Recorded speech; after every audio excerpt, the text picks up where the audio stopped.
What is up, Duelists? Today I am trying to help you guys prepare for the NAWCQ or EUWCQ or the upcoming format in general, as we are discussing the best decks post Duelists Advance. Now, keep in mind that at the end of July, there is another pretty big set coming out in Justice Hunters that's going to bring some fresh air into the format, and we also don't know if there's going to be a ban list or not at some point, but I still thought it was worth talking about the first impression that I have of these decks. So I'm hoping it's helpful. Let me know what you think in the comments down below. Let me know what you guys are going to play for this format. Without further ado, hope you enjoy the video. Let's get started.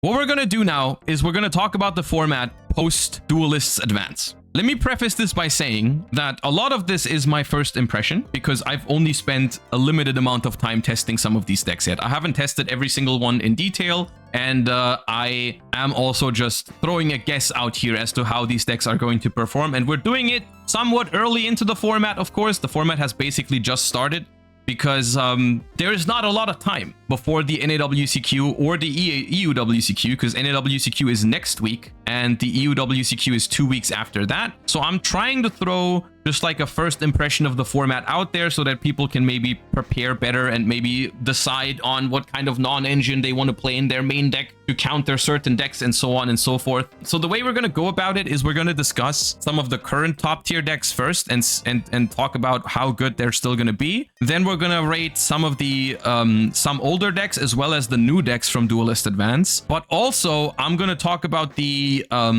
Battles of Legends decks at the end a little bit, because we're in this weird situation for like the first time in a long time that EU and NA formats are not exactly the same because of the release date difference between these sets in NA and EU. So while I don't think it makes a huge difference in the format for most other decks, keep in mind that like the Battles of Legend decks are not going to be legal for the EUWCQ, but they are legal for the NAWCQ. So I'm going to give you a brief impression of those decks at the end, for the people watching from NA, or for the people watching in EU wondering how those decks are going to fare once we actually get them in August. But for now, they are not going to be legal for Europe. So that's why we're doing them at the end.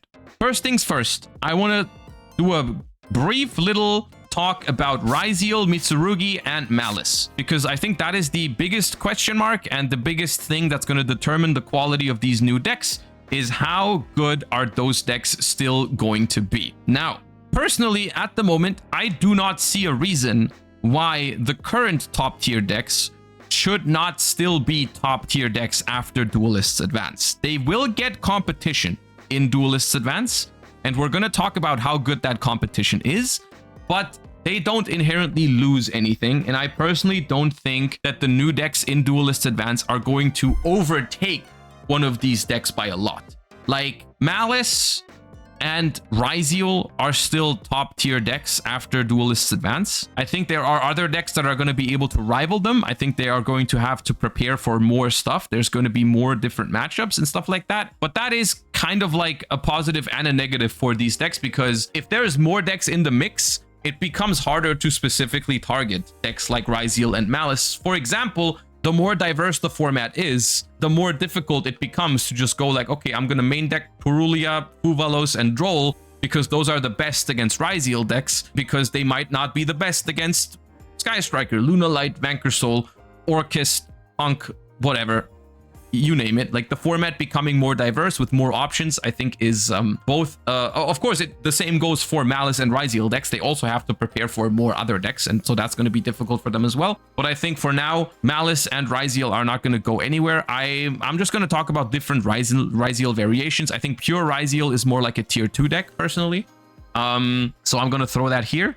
I think Ryziel Mitsurugi is still a top tier deck. It might even be better than Malice. It's basically, I don't even know, current Alliance Inside format feels like Malice and Mitsurugi Ryziel are basically the same power level. I don't think one is clearly above the other, because there are big tournaments where Ryziel Mitsurugi does better, then there's a tournament where Malice does better. Like, it's very close between these two decks, and I think it's going to be relatively similar. Now, the same also goes for, I think pure Mitsurugi, even though it hasn't been as performant, like it hasn't been as well performing as the other, like the Ryziel variations. I played it at French Nationals. I thought it was pretty strong. I still think it's pretty strong. I think pure Mitsurugi is better into Charmies than Ryziel. Mitsurugi is also better into Droll. I think I think Pure Mitsu is still a top tier deck. And with that, I think let's talk about some other new stuff and how it ranks. Onomat Ryziel, I think, is a top tier contender. It remains to be seen how good it exactly is. I think Heraldic Ryziel is more like a tier 2 deck in comparison. I think at the moment, Heraldic Ryziel is a respectable version of Ryziel. I think it is strong, but I do think Onomat Ryziel just does a couple of things better than it. So I think Heraldic Ryziel is probably going to fall off significantly. At least that's my first impression. Not because the deck becomes worse, but just because there is another option that is just like the same deck but better. So like, why would you play Heraldic Ryziel if you can play Onomat Ryziel? And to be honest with you, I can't figure out a reason right now I mean, of course, I'd have to do more in-depth testing of the deck, but at first glance, Onomat Ryziel just feels like better Heraldic Ryziel. And so, yeah, I'm going to put Onomat Ryziel in a top tier contender spot. I think it's a strong deck. I think it is probably super weak into Perulia. It's still, Droll is still good against it, even though it is slightly better into it than Heraldic, but yeah. Blue Eyes. Blue Eyes is a deck that I feel like gets underrated pretty consistently at the moment, myself included. Whenever I think about Blue Eyes, it just doesn't seem that strong. Yet it does always somehow pull through and do some pretty impressive stuff. It won German Nationals, which I thought was very impressive. I was not expecting Blue Eyes out of all decks to take German Nationals down. Emre made top 8 with it in France as well, so the deck is capable of performing. I'm gonna put it at the top of tier 2, which is not bad. That's not a bad result at all. I want to emphasize that tier 2 is all playable and good decks that can top all level of tournaments. I think Blue Eyes is strong. I just think Blue Eyes is if Blue Eyes had less bricks, it would probably be a top contender for me. But I just like, for a mid-range deck, I still don't really like drawing Blue Eyes, True Light, and so on and so forth. But that's basically the only issue I have with it. Other than that, I think it's pretty well positioned. You know, like it's good into the non-engine that most people play. You know, it doesn't particularly care about Charmies, doesn't particularly care about Droll and Lockbird. I mean, some hands you care, but like, it's fine. I think it's a solid deck. I think Blue Eyes is probably going to be one of the top tier 2 decks at the end when we're done. Branded is like somewhere here. I haven't seen Branded in a long time. I don't think it's bad. I'm not going to call Branded a tier 3 deck. I think that'd be underrating it. I think there is a difference between a deck being unpopular at the moment versus the deck just being bad. I feel like Branded is still a fine deck. It's probably going to be towards the bottom of tier 2, but it's all right. Crystron is very strong, I think. I don't think it's considered a top tier deck, but it is at the very minimum here, but I could see it being towards the bottom of this. I think Crystron is a strong deck that is very underrepresented because people just don't really, I don't know, it feels like a lot of players that take the time to learn Crystron and get into Crystron see results with it. You know, like, I think this deck has a very strong conversion rate because almost nobody plays it, but it still shows up in tops, which I think it's a pretty good indicator that the deck is good. Like, I almost never see Crystron on any sort of representation graph for like a big tournament. When they post like, okay, here are the top represented decks in Swiss, like at the start of the tournament, you got like 15% Malice, 13% Mitsurugi Riser. I never see Crystron on these, but it still ends up topping those tournaments, which makes me think it just has a very good conversion rate. It's a strong deck that people just don't really look into because they think other stuff is better, which these other decks are probably better than it, but it still is really good. Labyrinth. I included Labyrinth because it technically gets help from Duelist Advance in Trapaholic. Trapaholic, I think, is a very good card in Labyrinth. I just don't think it is well positioned right now. I think going second with Labyrinth is way too difficult into the likes of Detonators, into the likes of Malice end boards. I think it's very difficult. You'd have to run it as like a Floodgate version, I suppose, but I'm not a fan of that. I think maybe it's here, but like for now I'm gonna put it into tier 3. I think tier 3 is the kind of decks where you can probably top at least like a regional level event with those decks, but you are definitely fighting an uphill battle. Maybe with Trapaholic it's a little bit better than this, but I'm not comfortable putting it in the same tier as like I put Heraldic Ryziel. I don't think that's fair towards those decks, you know. But tier 3 is not bad. Tier 4 is going to be where I put the decks that I wouldn't recommend anyone playing. I think if you really want to, you can play Labyrinth. I just don't think it gives you the best competitive chance. Water. Water is pretty scary. Still, even without Dweller and Bahamut Shark, this deck has proven that it still is a capable deck. I think the position for it at the moment could be slightly better, because at the moment, people are playing a good chunk of Droll Lockbirds, of Molcharmi Fuvaloses, which are good cards against it. However, Barrier Statue is one hell of a card. And I think Mermail is at least, has to be considered at least a tier 2 deck for it. Personally, I wouldn't recommend playing it. I don't think it is, like, I mean, besides the fact that I don't love these sort of combo piles to begin with, I also don't think that this deck gives you a, like, particularly big advantage at the moment. Like, it's not like you are exploiting something in the format, like the deck is really good into everyone's non-engine or something. That'd be the case if like everyone was playing Bystials or something right now, which is not the case, and is probably not going to be the case with the next the upcoming format as well. I mean, Bystials are not bad. Maybe you'll find some decks that play like 2 to 3, but we're not in a format where like every deck plays like 6 Bystials. In those kind of formats, you could argue, okay, Water actually exploits what people are doing and has an edge. Right now, everyone is playing Droll, everyone is playing Fuva. I don't know if that's going to change necessarily with the next with Duelist Advance, maybe a little bit less, but overall you're not really finding a niche to go in with Mer. Fiendsmith Control. As much as it pains me to say it, this deck is gonna remain a tier 2 deck with Duelist Advance. I think the problem with Fiendsmith Control at the moment is that there is a large diversity of decks that you have to consider, and those decks are very, very different in terms of what low impact hand traps are good against it, because that's ultimately the biggest strength of Fiendsmith Control decks, is to be able to play a lot of these low impact hand traps, like your Veilers, your Imperms, your Bystials, your Ghost Ogres, whatever. You can play a lot of those cards. The problem is Malice is weak to other cards than Mitsurugi, which is weak to other cards than Ryziel Variations, which is weak to others than Crystron, which is weak to others than Mermail, which is weak to others than Blue Eyes, and so on and so forth, right? And so that's difficult.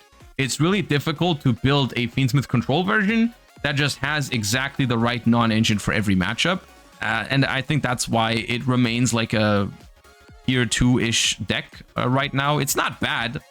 And if you make the right calls and hit the right matchups with it, you can definitely do well with it. But it hurts me to put it this low, because I would love to tell you like, oh yeah, it goes crazy. Bystials are great against Mitsu, which they are, you know. Bystial Fiendsmith is great into Mitsurugi, but you're not always going to play into Mitsurugi or Blue Eyes, you know. Fire Kings, tier 3. I don't hate the deck because it gets to play Impulse, and Impulse is good, but I don't know. I think this deck is okay into Mitsurugi because you don't really care about the Murakumo Raigeki, but that's about it. Not a huge fan of this deck right now in the current format. I also still think Malice is very difficult for this deck because of the graveyard banishes. So I wouldn't really say that this deck has the best chances. It still is an Impulse deck, which is technically the same for Labyrinth. Like, you can these decks, I guess what stops these decks from going into tier 4 is the fact that Dominus Impulse kind of saves them because it's a very high quality card. But that's about it. Man is tier 3. Man is too weak going second. Man is good going first, but going second I think is too weak. Memento. I like Memento. I think Memento is either very high tier 2 or top tier contender. I think Memento is strong. I would not underestimate it. I think it is. I'll throw it over Crystron. You know what? I think I like Memento more than Crystron. That might be a me personal thing because I have practiced some Memento and I am familiar with some of the lines and I do like the deck. I do think it's strong. Yeah. There's a new Odeon deck that's been seeing a lot of online play. Would be surprised if it didn't see success at Euros. What's new about it? Like, what's the, if you can summarize it with like a couple of, like, with one sentence, what's the innovation over what they've been doing? Because like I think the most popular has been like Odeon Fiendsmith. It plays a full lineup of the traps, less man, and Songs of the Dominator, and both Dominus traps. Oh. So really like more like a trap deck, but just like hand traps. Psyframes, Primite. You know, I'd have to see that in action before I before I rate it, because I've never seen that version. So it's like Primite Odeon with both Dominus cards and Songs of the Dominators. Okay, sure. I mean, maybe. Ritual Beast. Not a good time to be a Ritual Beast player, I don't think. Weak to every Charmy under the sun. Not particularly happy about getting drolled. Nibiru, not unpopular right now. I just don't see a reason to play it, I guess, is the thing. I don't think it's terrible. I don't think it's great, but I just don't see what it does better than other decks. Because even if we're like, even if we are considering something like Protoss now, there's other decks that Protoss better than Ritual Beast. Like, that used to be a reason to play Ritual Beast, right? Like, Protoss was like something that only Ritual Beast could do realistically for a while. No longer the case. So I don't like Ritual Beast that much. Tenpai is pretty ass right now. I'm happy to tell you. As much as I would love to just throw it in tier 4, I don't think it's that bad. But I think like around here, maybe I'm giving some of these decks too much credit. Maybe it's more like this. But I don't know. I don't know, maybe I just hate putting decks in the lowest tier because I do like to give them some benefit of the doubt. But I really don't see a reason to play Tenpai right now. There's too many decks in the format that will just destroy you if you send them first, right? Like Mermail, Memento, any combo Ryzeal variation. Even Blue Eyes isn't easy with Drill Beam. I don't think Tenpai is great right now. White Forest. White Forest is a difficult thing to assess because it makes a very strong board and it is very consistent now with the new cards from, I mean, not Duelist Advance, but the set for that. And I think that makes it still a considerable deck, but I think it's very, very weak into Droll and Lockbird, which might not go anywhere anytime soon. So it's either like here, it's probably here. Here feels right. It does not feel worse than Branded to me, I think. I think a weakness to Droll and Lockbird does not justify putting it lower than Branded right now. Maybe, but also maybe Branded should, maybe it's more like, maybe this is more accurate. But I do think White Forest is better than Branded and deserves to be up here. Yeah, I feel more, this feels better to me. Sorry, Brandies. Some people were probably really hyped I put Branded in tier 2 and now I'm disappointing them. I'm sorry. Regenesis.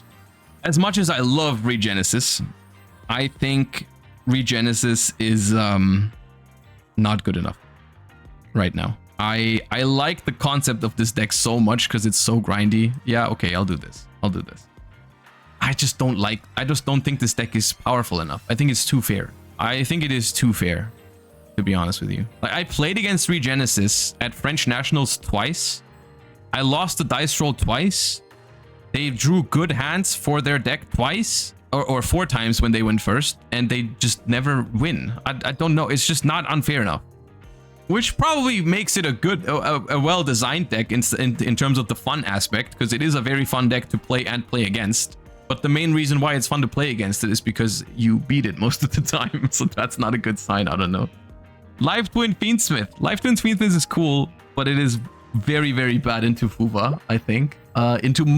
This deck is like, if you don't get Fuvat, you play through absurd amount of hand traps. Like you basically play through everything if you don't get Fuvat. And you can play more. It's like, it's better to have a weakness to Fuva than to have a weakness to Droll for a couple of reasons. Because you have more outs to Fuva, and Fuva also only happens when you go first. It doesn't happen when your opponent has a board. You cannot, like, you can get Drolled behind the board, but you cannot get Fuvat behind the board.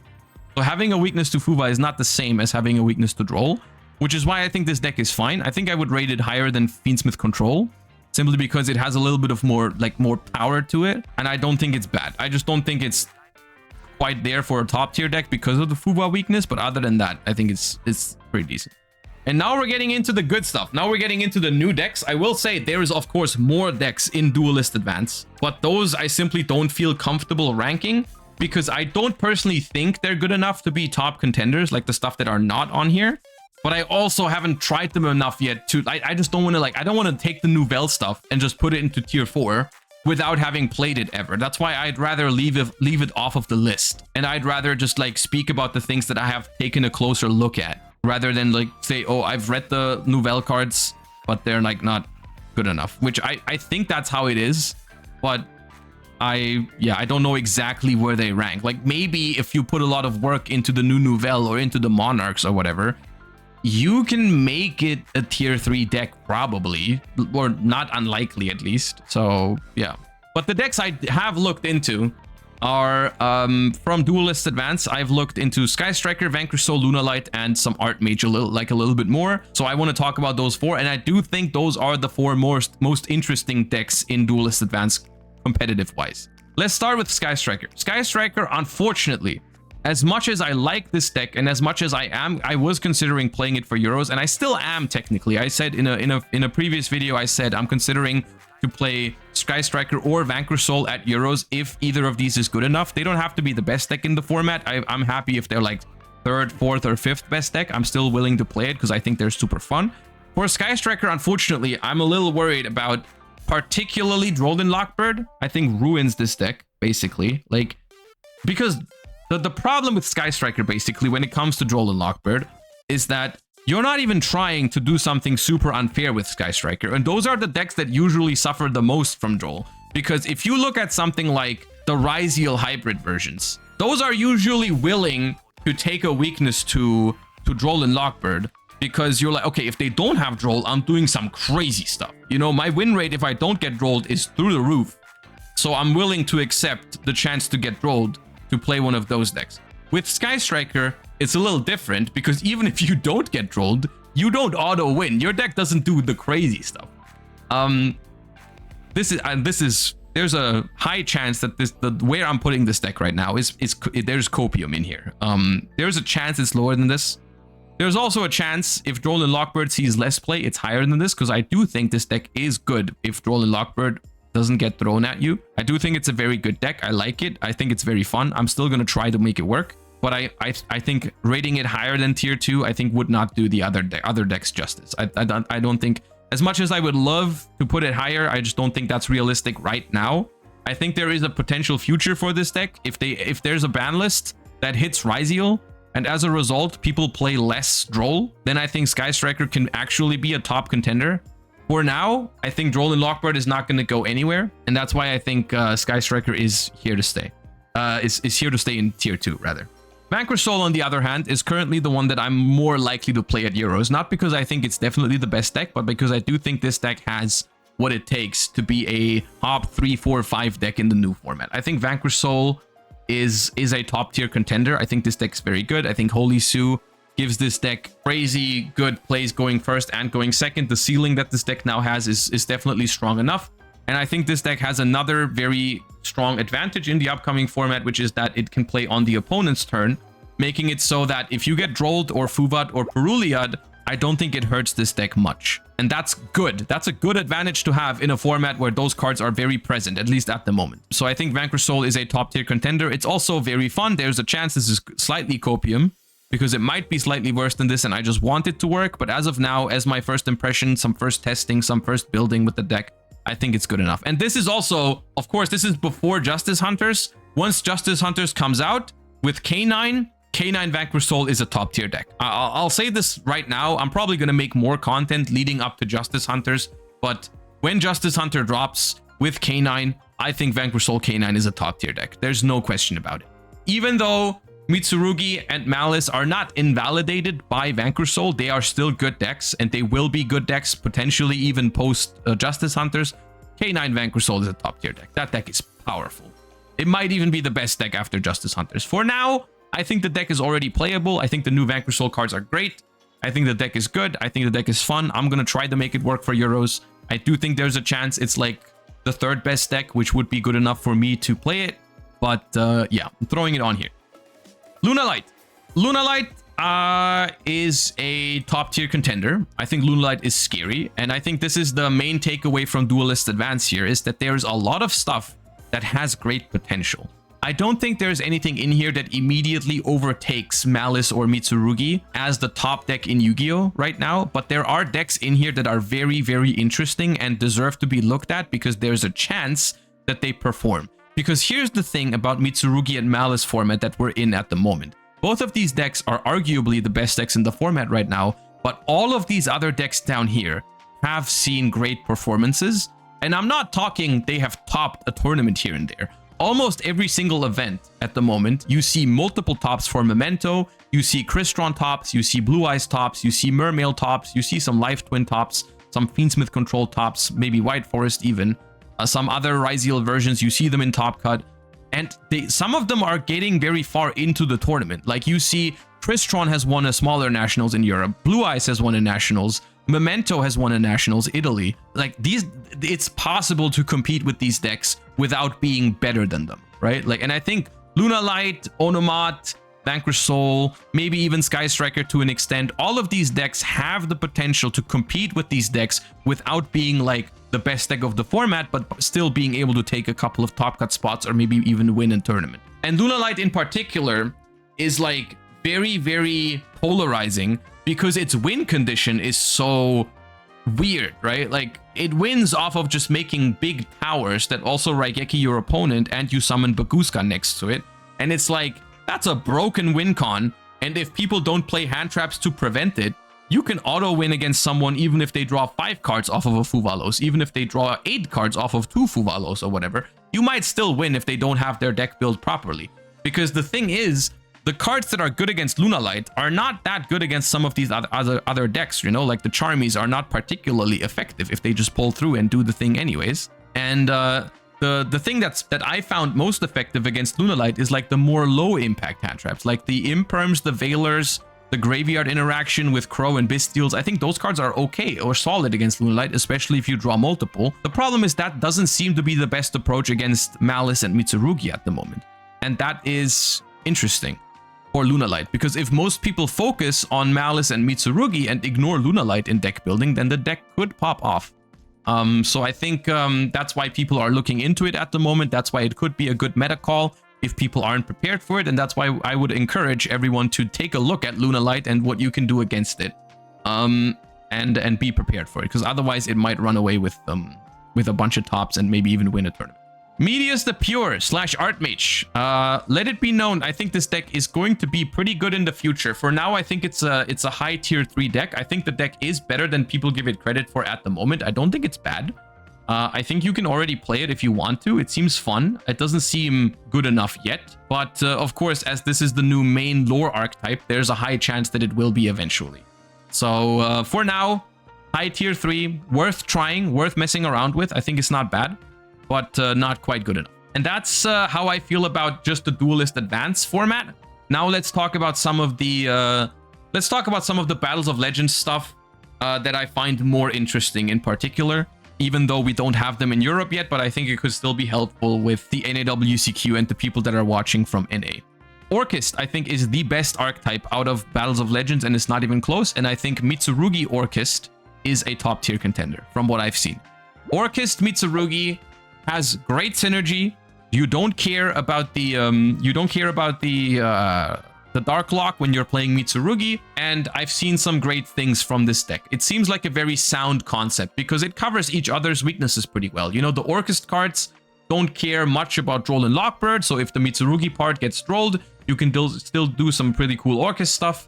If the Orchist part gets Lancead, for example, you can do the Mitsurugi stuff, and it just seems like the ceiling of the deck is pretty good when you draw them both together, but they basically fix some of each other's issues. So I think Orchist Mitsurugi is a pretty good version of the deck and could be a top tier contender. As for pure Orchist, if I was ranking, I unfortunately didn't prepare 2 pictures for the different decks, but pure Orchist I think is more like here. I think pure Orchist is not quite consistent enough, because the good part about Mitsurugi Orchist is that if you don't draw an Orchist starter, chances are you at least get to do the Mitsu combo, which is still good enough, you know? So I think that deck is more consistent and better that way. So I think Mitsurugi Orchist is a top tier contender, whereas pure Orchist is more like a tier 2 somewhere, which is also where I would throw Punk. I just think Punk is another one of those mid-rangey, decent amount of hand traps. Try to do a 1-card combo that draws you some cards. Not a bad concept, but also not great. Like it's kind of similar to, I think, like Life Twins in that regard. But Life Twin has better follow-up, and I do think the Life Twin board is also stronger than the Punk board. I think Punk is good enough to see play. I wouldn't be surprised if people top NAWCQ like 1 or 2 Punks. Wouldn't be surprised by it. But I don't expect anything crazy out of this deck, to be fair. Gem Knight is beyond insane. I think I'd play it if it was out. Yeah, I don't know enough about. I left out Dragon Mate and Gem Knights because I simply haven't looked into them because they are not legal for the EU WCQ. So I just haven't spent time on those. Maybe they're fine. I did look into Necros. This is probably like the 3rd time I'm bringing Necros Copium to this channel. I don't know, but there's not much Copium here. Necros is like probably, I've seen, what was it? Necros. I saw a version of Necros that seemed like somewhat okay. Was it like Necros Ryziel? Or was it Necros Mitsurugi? I don't know. I don't remember what it was. There was like a version of Necros that seemed okay. For pure Necros, it's probably tier 4. As much as I hate to do this is one of my favorite decks of all time, by the way. I hate that I'm doing this right now. It's probably just not good enough. I hate this. Once we get the cards in Europe, I'm gonna give it a fair shot. Once we get the Necros cards, I promise I'm gonna make a version of it. I'm gonna try to make it work. I'm gonna try my best. This is of course postponed because we don't have them yet, and it's probably better that way. Because I'm telling you right now, if we had the Necros cards in EU already, I would be spending at least a week to try and make it work for Euros. So maybe it's good that we don't have them yet. Because I don't know if it's going to work. But I don't know, man. I just love these cards. I love Necros. I love the new cards for it. I think it's exciting. But maybe it's okay if it's not competitive or like top tier. But yeah. And that's how I feel about the current or upcoming TCG format. With Duelists Advance in the mix. I think until we get a ban list that covers Malice and Mitsurugi and Ryziel especially, I think Ryziel is the biggest, let's say, Ryziel existence has the biggest chokehold on the current format. Because like, the reason why Droll is everywhere, which is so important for so many of these decks, is Ryziel. Ryziel is the reason Droll and Lockbird is a staple at the moment, because it just is like, I mean, pure Ryziel is not the problem. The problem is all the hybrid versions. The Ryziel Onomat, the Ryziel Mitsu, the Ryziel Heraldic.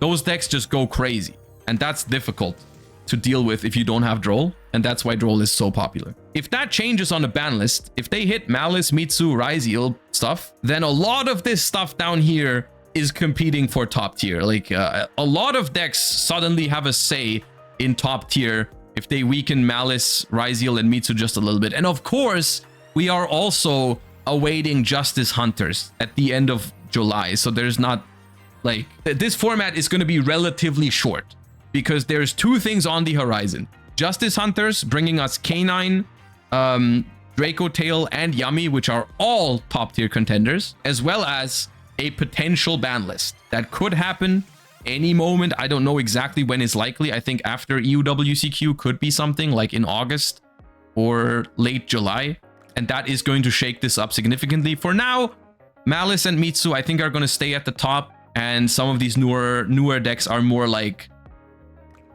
rivaling them or like top tier competition, but not quite the best decks. That's how I feel about it. Let me know how you feel about it in the comments down below. Let me know what you're gonna play for this month of July before Justice Hunters drops. Without further ado, thank you for watching over on YouTube. Make sure to like, comment, and subscribe. I'd really appreciate that. And we're gonna go back to streaming Master Duel now, because we are gonna have to prepare for Malice arrival tomorrow.